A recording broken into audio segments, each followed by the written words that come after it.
39-11-40, and It will be lit in Sacramento. When it breaks, we have it first. It's Sactown Sports breaking news. From Shams, Sacramento Kings forward Keegan Murray has agreed to a 5-year, $140 million rookie contract extension with the franchise. Mark Bartelstein and Kyle McClarney of Priority Sports tell ESPN. Massive new deal for the Kings to lock in their 2022 number 4 overall pick through 2030-31. So again, that's Keegan Murray, a 5-year, $140 million rookie contract extension agreement with the Kings. How about that, Chris Watkins? Jay, dear listener, that's big money. That is big money. $28 million a year is the annual average. It's very interesting. Yeah, $28 million a year. And I actually, funny enough, just went through recent contract extensions to try and figure out where Keegan's number was going to fall. And this is about where I think, if you want to do a who won the negotiations, I think Keegan Murray's side definitely won. You ain't lying. Yeah, 100%. Yeah, right. When you make $28 million, that's winning regardless of what even the other outcome could have been. But looking at some of the other contracts, I have R.J. Barrett in 23. He signed for $26 million a year. Jaden McDaniels, $26 a year. Devin Vassell, $27 a year. Trey Murphy, $28 million a year. Jalen Johnson, $30 million. And then this past offseason, for some reason, after hearing all those numbers, it only gets higher up to Jalen Johnson's $30 million in 2025. For some reason, Jabari Smith signs for $24 million this offseason, a 5-year, $122 million extension. In my mind, when I was doing this exercise, to me, it became very clear why this extension hadn't came up yet. And it was because the Kings were probably saying, your numbers are almost exactly Jabari Smith's for their career, both at 13 a game. Keegan's at 13.3, Jabari's 13. Rebounds, pretty much the same. Keegan shoots better from 3 and from the field in general, but pretty much same numbers. I think the Kings wanted him more at that Jabari Smith number, and obviously Keegan's agent is probably saying, look at Trey Murphy's contract, $28 million, 4 years, $112. Devin Vassell, like, I think Keegan Murray is more valuable to this team than what Devin Vassell was to the Spurs. 5 years, $135 for Devin Vassell. Something tells me Keegan Murray's side was much more pushing for those numbers before this offseason versus what maybe the current market is what the Kings would argue with Jabari Smith. And I'm wondering if this was holding up the rest of the extensions, because you had Paolo Banchero, and he had a massive extension. And then the number 2 pick, Holmgren, got an even bigger deal. Right. And then you had Jabari Smith with a huge drop-off. Yep. And then Keegan sitting there at 4. And then a lot of the guys after him hadn't signed their extensions yet. Right. So I think teams and agents were looking at this as like, well, what happens at 4? And I appreciate and applaud the Kings for coming through there. And Keegan wins, but I think it's a fair deal for everybody. Right? Yeah. The Kings get their guy at least locked in for the next couple of years. And, we can have the conversation of, does this ultimate, like now, especially in today's NBA, it's get the contract now and figure your actual basketball situation out later. So this doesn't necessarily mean Keegan Murray will finish his second contract or finish whatever this new contract with the Kings. But yeah, I think it's just a really, really tough negotiation. Like I don't envy the Kings at all, because we talked about Scott Perry and his evaluation process of this entire roster. I just don't know what to do with Keegan Murray's career so far. And then you obviously are also paying for what he could potentially be down the line.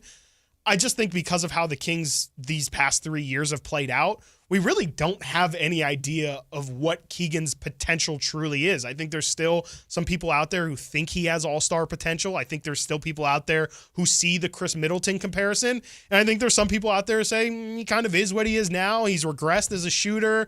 He's being asked to do all these things. He's a great role player, but is he necessarily a bona fide starter? Or, how much are you going to kind of figure he's going to be valued in the future? I just think it's a really, really tough number to come to. And especially here in Sacramento, we don't even know what his circumstance is going to be. Like Jalen Johnson, they knew when they signed him to that $30 million, we don't care about success. We know that we're going to give you the keys to the car. I don't think we know if we even want to give Keegan the keys to the car, but also he could definitely just be another guy that's built into the team. I'm relieved that they came to this conclusion, that he got his deal, because I remember Scott Perry's first media conference here. And I know I've talked about this before, but one of the early questions, I think it was from Tristy Rodriguez, and she asked about Keegan, and Scott Perry said, oh, he'll be fine. And then he went right away into some diatribe about accountability. And I remember seeing that and wondering, what's going on there? Apparently nothing was going on. But you wondered with all the things, or I wondered with all the things that the Kings were asking Keegan to do. Right. He always did it, but did he want to? Yeah. Was he happy with it? You know, he had an opportunity here to maybe, did he want to stay here? Yeah. Did he want to maybe go with De'Aaron Fox? Well, now, I don't know what he wants, but obviously he signed up here for the long term, and I think that's great for the Kings. Yeah, agreed. It has to be a win for the Kings. Yeah. No matter how you slice it, even if it was $33 million they paid him and you would have said it's an overpay, keeping Keegan Murray was a must. Like, we talk about how bleak it is without him, with him being injured right now, with him just not on the roster. It's not a legitimate roster. It's not you don't have no forwards at that point. You have no obviously a big talking point from the national perspective is you have no young players to get excited about. At least those who are more so in the know could point to Keegan Murray and say, look, he's not the youngest guy, but he is at least our project that we're working on, and have hope that he can maybe take us to another level. So the Kings had to do it. I mean, even with the Jonathan Kuminga talks, all of that stuff, I think it was absolutely paramount. I don't think anything works in terms of team building moving forward if they didn't have Keegan Murray or some placeholder for Keegan Murray in that spot. That's it right there. It's a massive That's thing. it. And I've been saying it for a long time. It's the money placeholder. Yep. Contract It's, slot. yeah, the slot, the $28 million, and in the NBA it's plus or minus $2, right? You can stay within $2 million bucks. And so I immediately, fellas, go to, okay, well, who in the hell's making $30 million? Yep.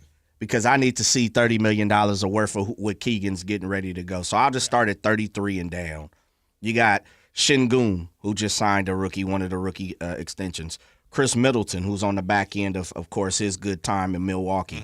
Jalen Green, who we won't see in the opening night here in Phoenix. Emmanuel Quigley at 32.5. Drew Holiday, a true champion at 32.4. Jeremy Grant, Jordan Poole, Tyler Hero, Julius Randle. Now we're at $30 million.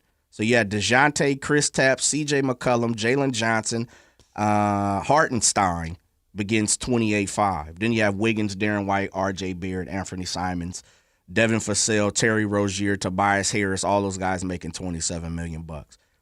When you really sit down and look at it, now, of course, you can go down Miles Turner and some guys like that, Draymond at 25, Collins at 25, Trey Murphy, as you talked about, at 25, Mike Hale at 24, Jaden Daniels.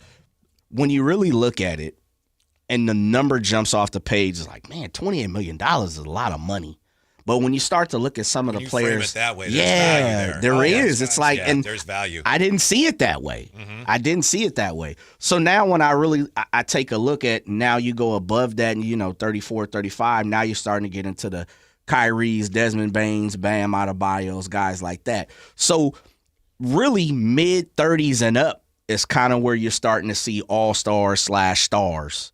And 33 and, man, there's some sprinkled through there, of course. There's a couple great values down at 24, 25, Mikal Bridges. Keegan's 28 isn't as bad as possible, but what it does, and I've been speaking on this, Watkins, if you haven't been here, and Whitey obviously knows this, it gives me a potential to add a filler contract of a 7, a Dario Saric, who's at, 5.6, and Keegan, and you round 34, 35. Now we're cooking with grease. Now I can pick up the phone, even though they wouldn't do it. But hey, I got Keegan for Bam Adebayo. You want to talk? It makes it the conversation a little more simpler, and that's why I think you had to sign Keegan Murray. Yeah, I hope they see him as part of their future and they keep him around. Back with more on that and more on Russell Westbrook, the two big Westbrook questions, and the latest on Keegan's new deal when we come back to Sactown Sports.